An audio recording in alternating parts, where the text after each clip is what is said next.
Olá, eu sou Sérgio Misser, arquiteto e urbanista e um dos profissionais selecionados como observadores internacionais da ONU. Estamos aqui na COP29, falando diretamente de Baku, no Azerbaijão. E ao meu lado, Luciano Paes, ele é secretário do Clima, inclusive foi o primeiro secretário do Clima de um município brasileiro, e hoje vai compartilhar conosco um pouco das experiências de Niterói, principalmente transformando os planos, as intenções e as políticas em ações efetivas para o município. Então, Luciano, por gentileza, compartilhe um pouco dessa jornada de Niterói, que com certeza vai inspirar profissionais e também outras lideranças em nosso país. Olá, Sérgio, tudo bom? Tudo bom, pessoal que está nos assistindo aqui. É fundamental a gente trazer, né, essas informações para mostrar que a gente consegue, em nível local, tratar de um tema planetário, né? Então, o aquecimento global, ele é um processo global, mas os impactos eles são locais.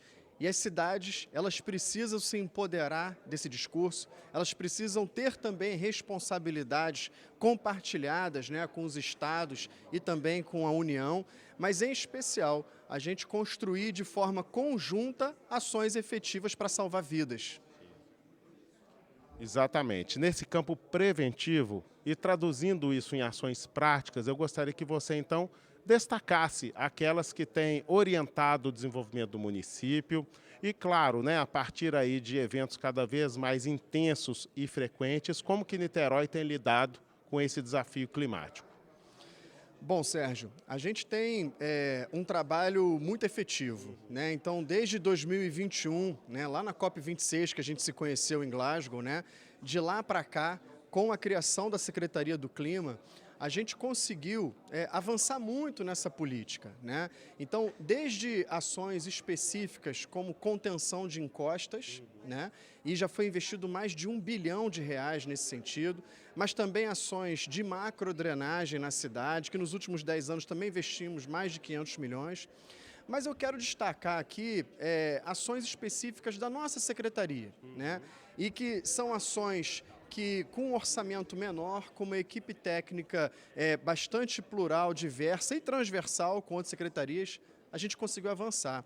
Então eu destaco aqui, por exemplo, o programa de certificação que a gente fez especificamente para o setor produtivo da cidade. Então as empresas de forma voluntária se cadastraram, por exemplo, nesse programa que iniciamos no ano passado, e a partir de uma capacitação feita por nós e através então da entrega das evidências e auditoria dessas evidências, as empresas são certificadas, né, com boas práticas em redução de carbono.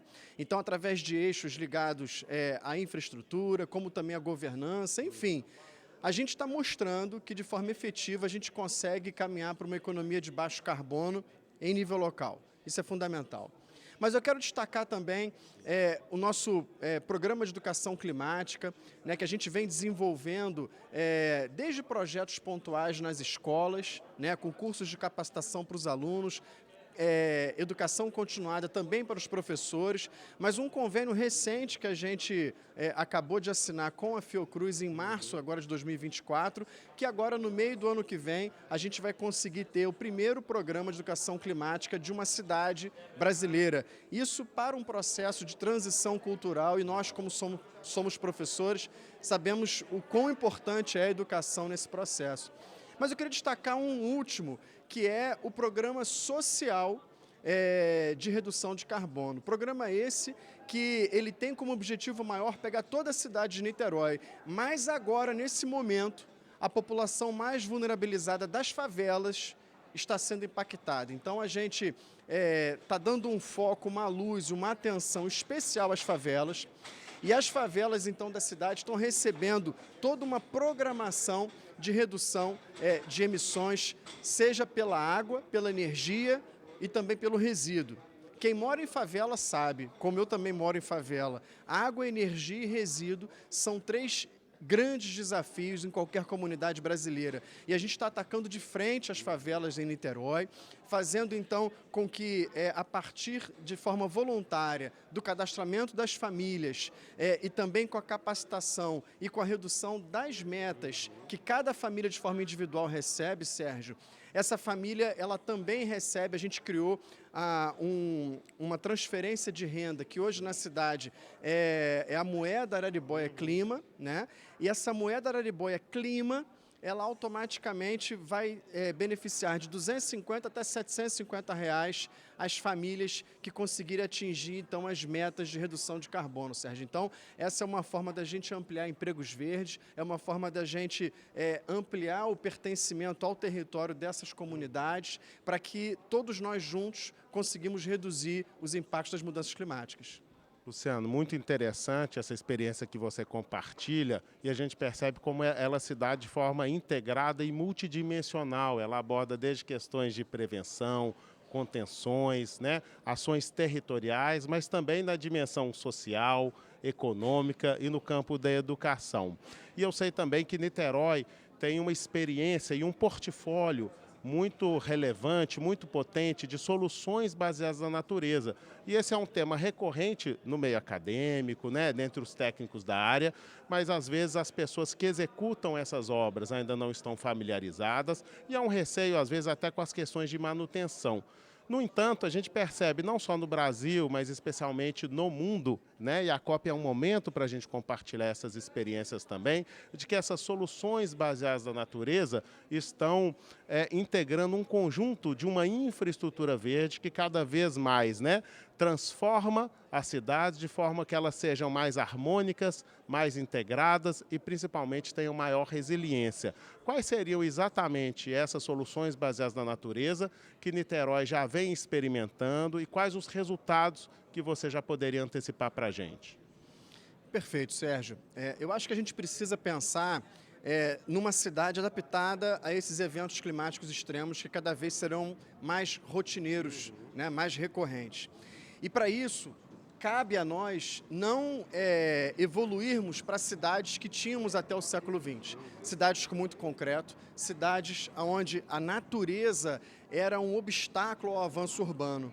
A natureza ela precisa estar integrada dentro desse processo e por isso o nome Soluções Baseadas na Natureza, como você citou muito bem. E Niterói tem um destaque nesse sentido. Niterói tem o maior parque com soluções baseadas na natureza do país, maior parque urbano, né, com soluções baseadas na natureza do país.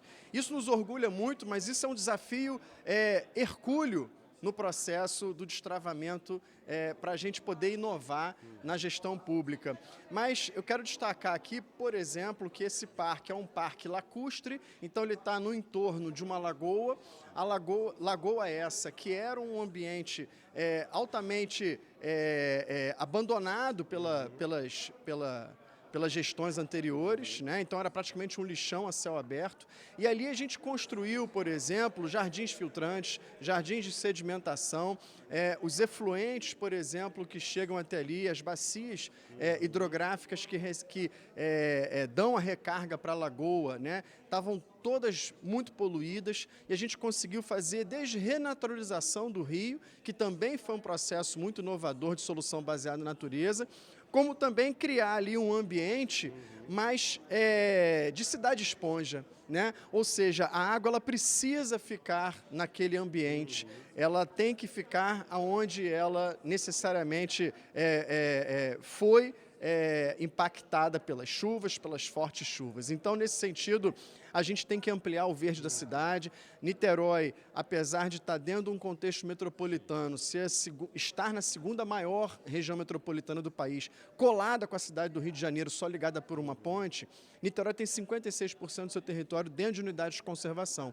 Isso nos últimos 10 anos também foi um ganho político muito importante, um desafio também, né, para outras forças e outros atores que modelam e criam o espaço urbano, mas em especial ali a gente conseguiu mostrar que para a gente ter uma cidade cada vez mais adaptada à mudança do clima, a gente, de fato, precisa ter as soluções baseadas na natureza. Então, nesse sentido, parabenizo a sua pesquisa, parabenizo as suas provocações e me coloco à disposição para a gente continuar comunicando que conseguimos, sim, fazer de forma efetiva ações em nível local para a gente poder se adaptar às mudanças do clima.